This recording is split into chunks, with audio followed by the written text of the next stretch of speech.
বিষ্ণু মহাক্রোধ তার মুখ থেকে বেরিয়ে এলো তেজ, শিবের মুখ থেকে বেরিয়ে এলো তেজ, আর সৌন্দর্য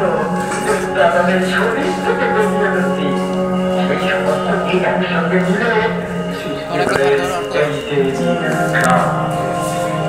এই দুর্গার 10 হাত, আর 10 হাতে 10 রকম অস্ত্র নিয়ে আমাদের দিকে চেপে বাহন হচ্ছে সিংহ, দুর্গার বাহন হচ্ছে সিংহ, গণেশের বাহন হচ্ছে ইঁদুর,